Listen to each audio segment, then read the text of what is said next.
Hello, everyone, and welcome to an all-new episode of our award-winning podcast, Smart People Travelwise, a platform where we discuss all things about travel. I'm your host, Tenne Sumague, coming to you from my hometown of Woodside, Queens, New York City, and in today's episode, it's going to be an eccentric cruise episode. We're going to discuss with my fellow travel advisor, Ron Loveras, everything that you need to know about cruising, and to prepare if you are interested in cruising for next year. We will give you some inside scoop on how to cruise along. But before we get started, I like to remind everybody, if you are watching this live, hashtag live, and if you are watching on replay, hashtag replay. Make sure you tell us where you're coming from so we can acknowledge all of you. Please like us on Facebook and YouTube, and you can also chime in on this episode on Amazon, Fire, Spotify, iHeartRadio, Apple Podcasts, or simply download the PHLV radio app, available on all iOS and Android phones. So I'd like to welcome back my fellow travel advisor, Ron Loveras, who came back from a very informative I would say, event that deals with cruise called Cruise. Well, it's like the largest event in the cruise industry.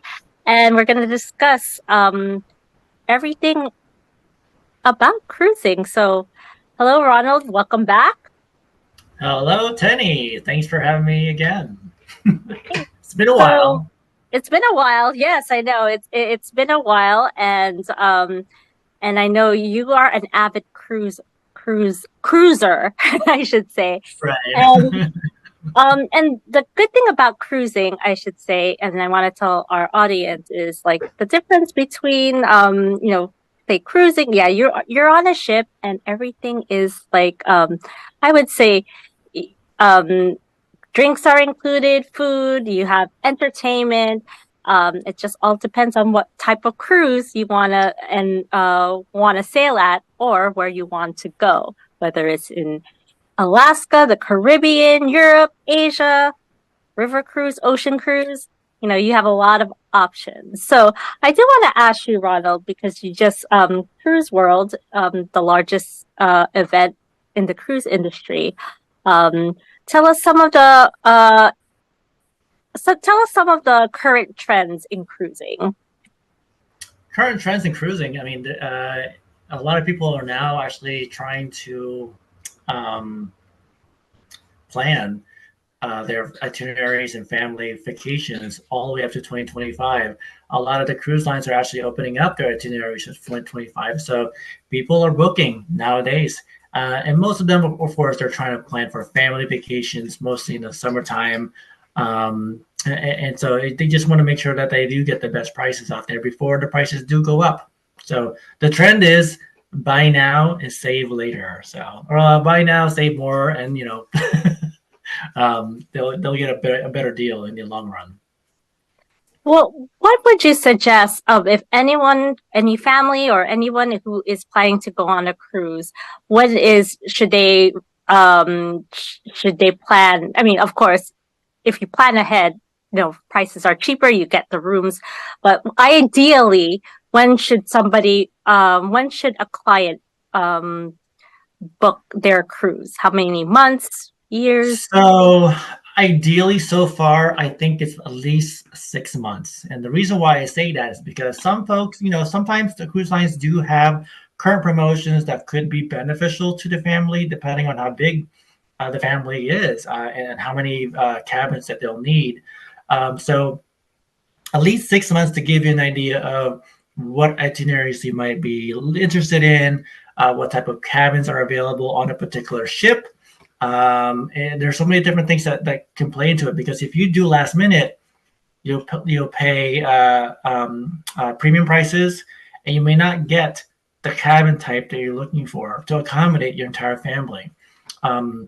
So let's just say if you're like I am actually, I'm trying to plan a family cruise next June 2024. To celebrate my parents' 50th golden anniversary.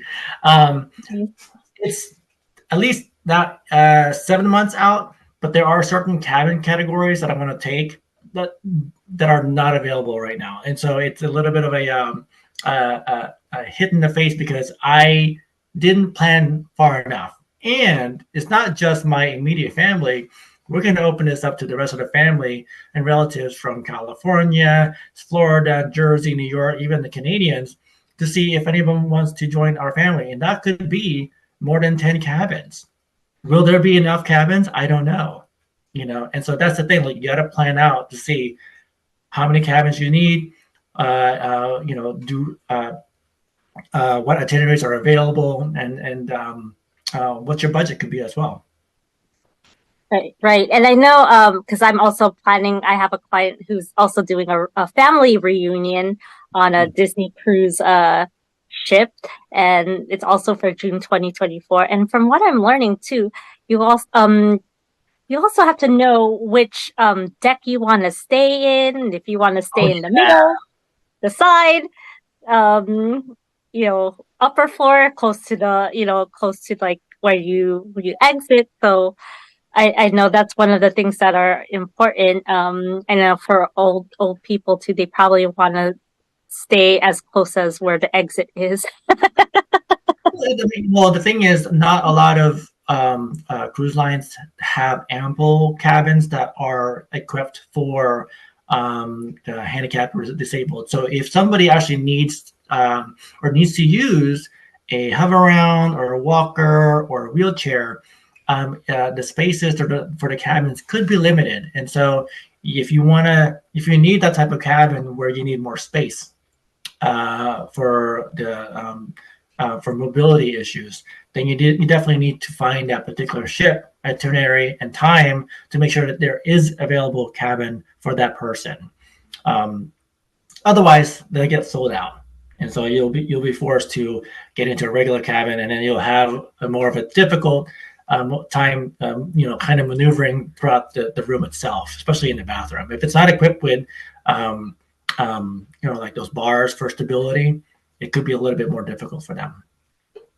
Now, one of the best times to probably, I think, shop if you're planning to travel for 2024 or planning ahead 2025, I think there's a lot of Black Friday sales going around. So I'm wondering, Ronald, what's going on with the sales and say if there's any sales in Virgin, Celebrity, Royal Caribbean. There's plenty of sales around right now. So this is sort of like for Virgin Voyages, they're sort of like my top cruise line at the moment, because it is adults only cruise line, is 18 and up. But this year is the first time they're actually doing a Black Friday or Cyber Monday deals. So they are actually starting their promotions December 16th all the way to the 27th, I believe. And so it seems like it's a short time frame, but I think it's definitely enough, because you don't have to wait until Black Friday to do it. It's going to happen by Thursday, technically. The other cruise lines also, they already have their early Black Friday deals ending tomorrow or the 16th, and then they'll actually do the Black Friday promotions afterwards.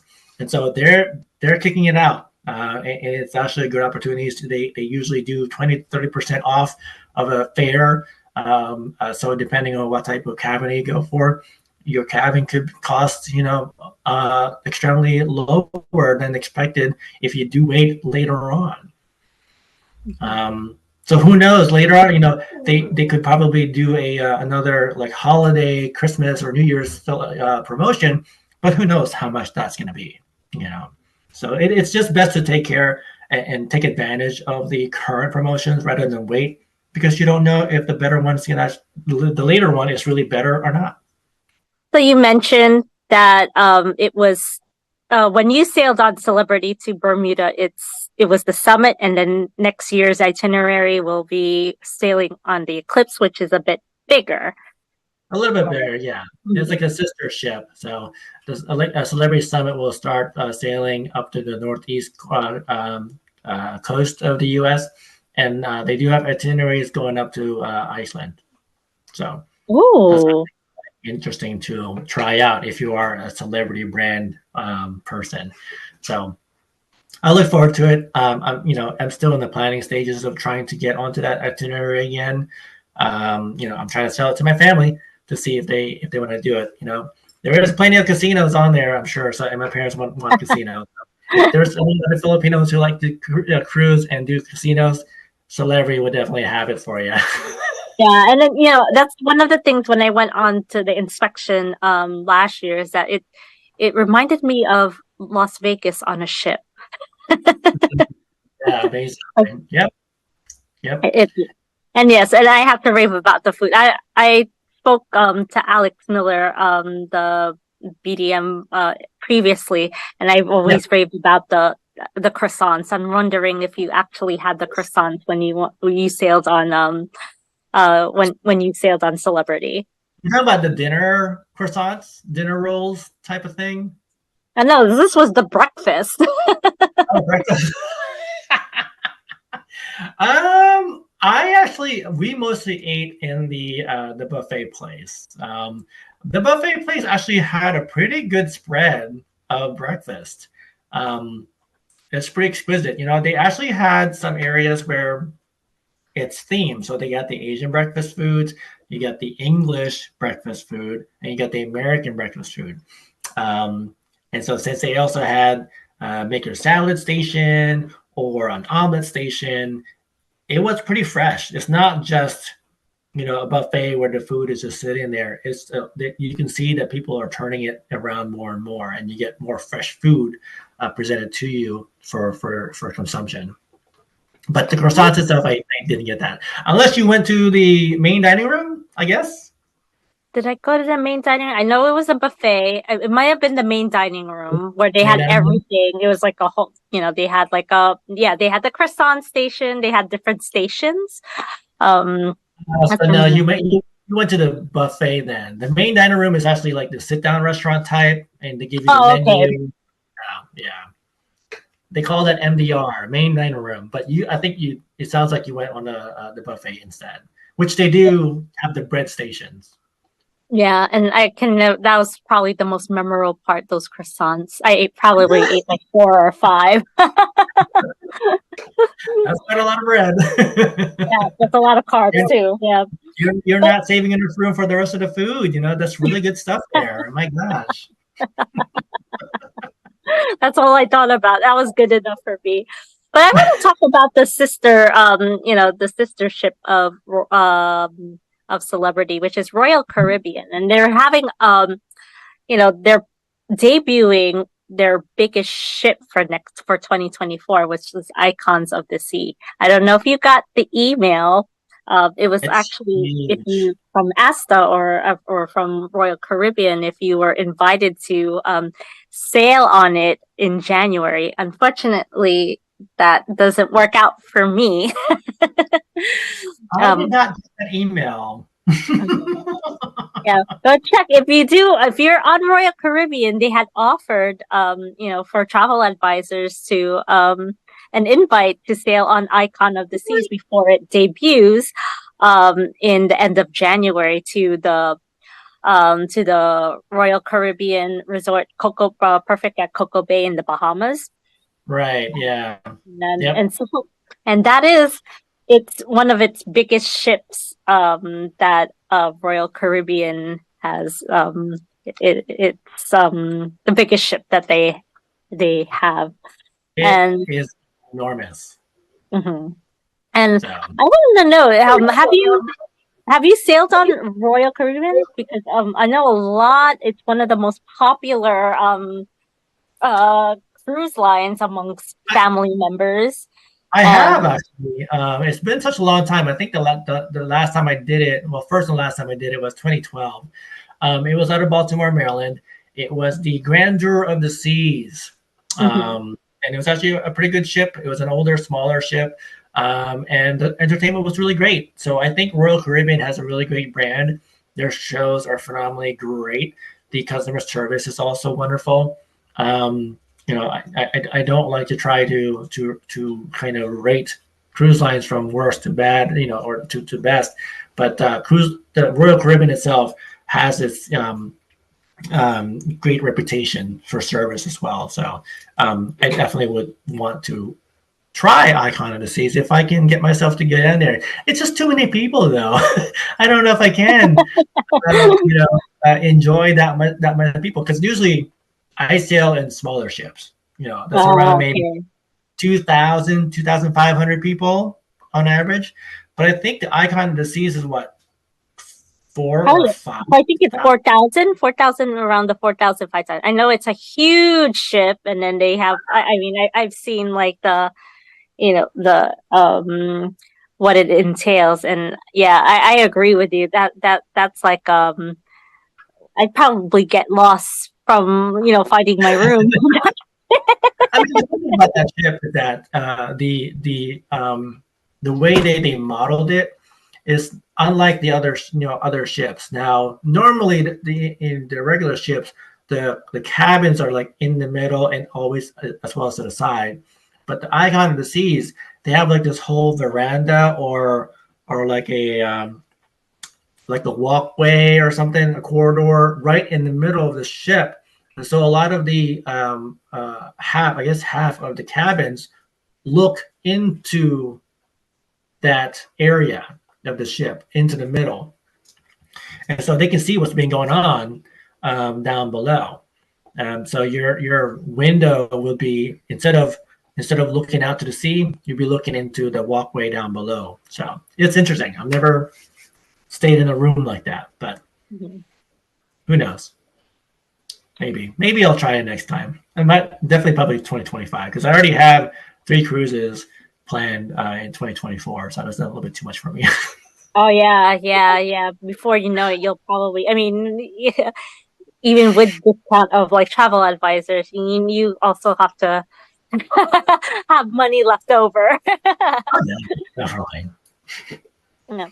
Now you are a big your series out for 2024 um and for this year. So and then there's some I believe also they're opening for Australia and New Zealand for next, I believe, 2020. Yep. 2024, right? Or Mhm. yeah, so give us some some info.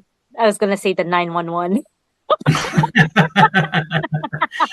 totally get it. So yeah, so there is a third ship that actually has been out, mostly sailing in the Mediterranean area. That is the Resilient Lady.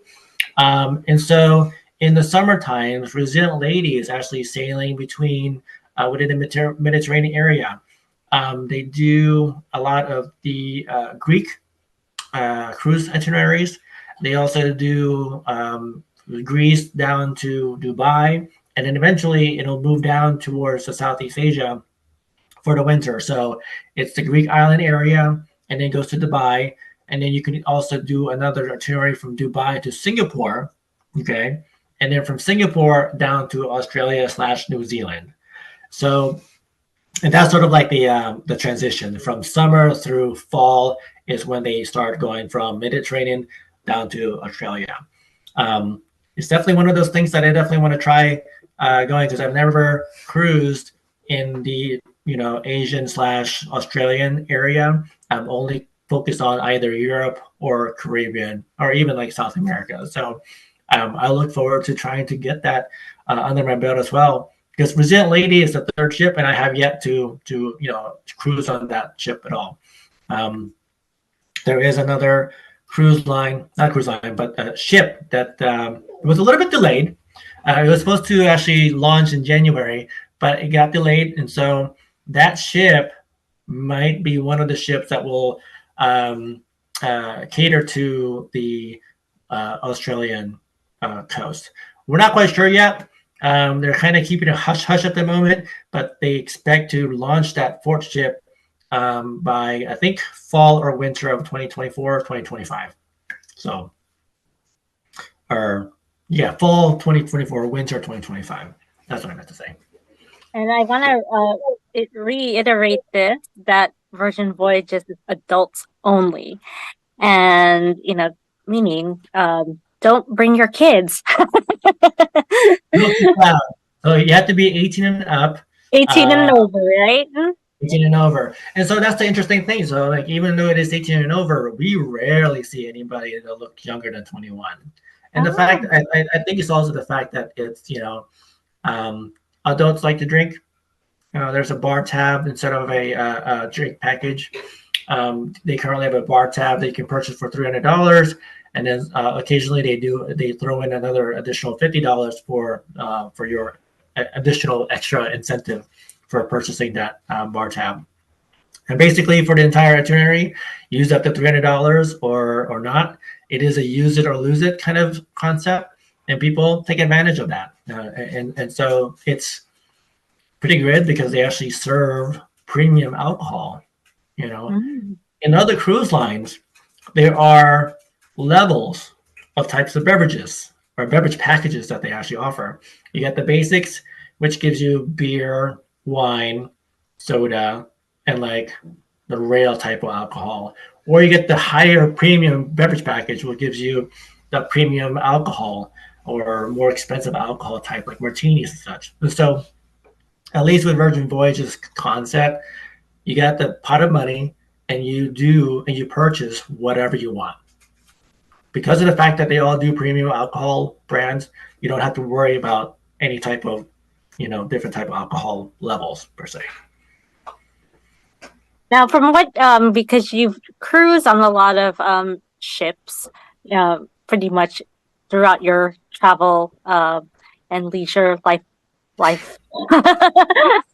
And I want to know, like, which brands do you recommend for anyone to, to sail in, and give your reasons, the positive reasons, just the positive, all positive, and one of the reasons, what you like about these, these cruise lines, and what you enjoy, and the amenities, and just even the what they offer.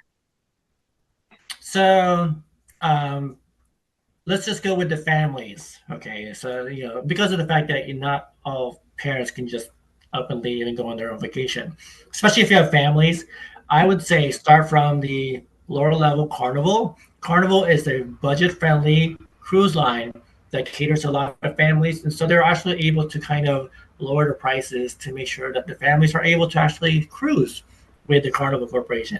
They have great kids programs as well on their ships, and that's why Carnival is pretty popular with families. Going up another level is either Norwegian or Royal Caribbean. Certain ships do have water slides and a lot of kids programs in there where they have like the kids zones where they could do like the day camp and the kids will just be on their own, chaperoned by a crew member, and they do these activities in the kids zone, or they do a scavenger hunt on certain ships or whatever. So it's actually quite of a good idea to either do Norwegian or Royal Caribbean. Now, price points, Carnival, and then maybe Norwegian, and then Royal Caribbean. Um, Other cruise lines, they can be more costly, and they may not have the kids programs that families look for. So that's why with Carnival, Royal, and Norwegian, they have like more of the fun concepts for kids. So those are the top three cruise lines that I would recommend to families. Now, if you are actually more into the relaxed luxury, then Celebrity would probably be a great cruise line for you. They do have the clientele who likes the luxury, but yet not confined to wearing dresses or suits all the time. So that's what they call it, the relaxed luxury. You can dress up or you can dress down as much as you can. Holland America, Cunard, Costa, they're one of those higher up amenities. You get great perks with those cruise lines, but you definitely have to have the money for that. So I think that's really, one of the things I definitely like about that. But of course now, Virgin Voyage is adults only. no kids. So if you're a parent and and your kids are off to college already, have at it. Enjoy a cruise without having to bring your kids. All right. No, that's my style of cruising, and I'm dying to try a Virgin Voyages. I'm yeah, I'm still I promised that I would do a celebrity cruise first, and I'm probably gonna do that. But I'm with Virgin, there's two itineraries that I'm dying to try. Is one of them is the one from Barcelona. It's I forgot it was it French. I French forgot. days and Ibiza Yeah, nights. yes, that's the one I want to try. Um, I haven't tried but that one also yet. that's on my bucket list for cruising, and also the 4 day one with Bimini. I think it's Key West, Bimini. Out of my, I think I forgot which one That's is it. out of Scarlet Night Miami. or Huh? Scarlet something? Scarlet The Night. Scarlet, yeah, the Scarlet Lady out of Miami. It's the Fire Sunset and Soiree. And so that's usually a 4 night thing. They go to Florida, Key West, and then they go to stop over at Bimini Beach Club at the Bahamas. So, I actually have recommended that particular itinerary, especially if you're new to cruising and you're not quite sure if it's going to be something that you like. And so, rather than throw so much money in on a 5, 7, or 9 day type of itinerary, if it's your first time, those 4 day cruises are actually perfect because they don't go too far. And it's a good introductory itinerary experience for new cruisers out there. So. And now tell us more about your 2024 plans in cruising. You said you're going to 3 cruises? So it's Florida 2024. So December 30th through January 6th, I'm going to be going on Valiant Lady with Virgin Voyages out of Nice. Miami for the Valiant Lady New Year's Eve Ahoy itinerary. So that one's already on the books. And then, of course, I'm currently planning my family cruise down to Bermuda from New Jersey, which is going to be, I think, the first week of June. And then in December, I will be going on the Christmas Market River Cruise with Ama Waterways. So yeah, so that's my 3 cruises right now, and I'm looking forward to all 3. That's all I can fit into my schedule. And those are good. I mean, that's those are like on the higher, like Ama Waterways is also and we didn't touch up on river cruising, but Ama Waterways has a good reputation. And I knew about Ama Waterways because I watched Samantha Brown. I think she's like an ambassador or a sponsor for Ama Waterways. Yeah. And for those who, Ama Waterways, it's river cruising mostly, and they have itineraries mostly in Europe and Asia, I believe. Is that correct? Yeah. Yep. And they're also expanding down to Egypt as well as South America. Oh, nice. Mm-hmm. Mm-hmm. So but for river cruising, which brands would you recommend for, like, say, for first timers, for family, retired, or just any itinerary that sticks out that you would recommend? So right now, based on what I've been learning from the river cruise industry, they are just starting to reach out to families because of the fact that river cruises, they do stop over in certain locations and they don't have like any kids programs per se. Mm-hmm. So adults tend to shy from bringing their kids because they think they'll be really bored just sitting in the ship, when they're just going off from one port to another and you're just looking at the scenery. So as adults, you appreciate culture, you appreciate the sceneries that you see down in river cruises, but they're slowly trying to draw in more of the family aspect into the river cruising. So it's in a working process, I believe. But for now, I think based on what I've learned about other cruise lines for river cruises, Viking is one of the main cruise lines that they do actually do ocean cruises as well and river cruises. So they're very well known within the ocean and river cruises. So people tend to go to Viking first because they know the brand already. There's another company called Avalon, and now you have the more higher end luxury river cruise company, which is Ava Waterways. So the first time I actually sailed on that was in June 2018 from Regensburg, Germany, down to Budapest, Hungary. That was an experience, and I look forward to that similar experience in December. Now there are other tons of river cruise lines out there. Um, oh, I forgot. There's Talk, I believe, Tauck. I think there's Uniworld as well. And so these are I believe, the lesser known companies because they're mostly the European version. And so I haven't seen them advertise as much unless you're in Europe.